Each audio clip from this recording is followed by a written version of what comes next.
ইতিহাস কখনোই বিদায় বলে না। ইতিহাস বলে আবার দেখা হবে। এই পৃথিবীতে এ যাবৎকালে যত ক্ষমতাবান মানুষরা এসেছিল এবং যারা এই পৃথিবীতে দীর্ঘ সময় পর্যন্ত শাসন কার্য চালিয়েছিল, তাদের মধ্যে কেউ এই পৃথিবীতে এখন টিকে নেই।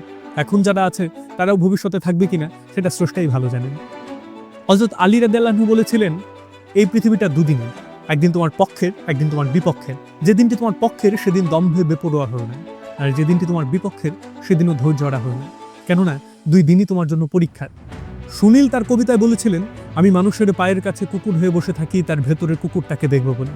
প্রত্যেকটা মানুষের ভেতরে একটা সুপ্ত পশু থাকে, সুপ্ত কুকুর থাকে, এবং আমরা আমাদের দীর্ঘ কামনা বাসনার বিষয়বস্তু, সেটা ক্ষমতা হতে পারে, অর্থ সম্পদ হতে পারে, কিংবা যে কোনো কিছু, সেটা পাওয়ার পর সে পশুকে কতটা নিয়ন্ত্রণে রাখতে পারি এটার উপর নির্ভর করে আমরা মানুষ হিসেবে কতটা সফল এবং সার্থক।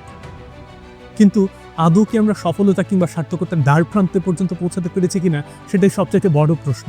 কারণ জাতি হিসাবে আমরা অনেক বেশি বর্বর। তাই তো ইমতিয়াজ মাহমুদ বলেছিলেন, দাসত্ব করা যাদের স্বভাব তারা কখনোই স্বভাব বদলায় না, শুধুমাত্র প্রভু বদলায়। এই কথাটার তাৎপর্য যে আমাদের বাস্তবিক সমাজে বা আমাদের এই যে প্র্যাকটিক্যাল সোসাইটি এখানে কতটা প্রকটভাবে দেখা দিয়েছে তা আমরা একটু চারপাশে তাকালেই বুঝতে পারি। তাই একটু নিজে চিন্তা করুন, আপনার ভেতরে যে পশুটা আছে সেটার দ্বারা আপনি নিয়ন্ত্রিত হবেন, নাকি সাদাকে সাদা এবং কালোকে কালো বলার সক্ষমতা নিয়ে আপনার ভেতরে পশুটাকে আপনি নিয়ন্ত্রণে রাখবেন। সিদ্ধান্ত আপনার।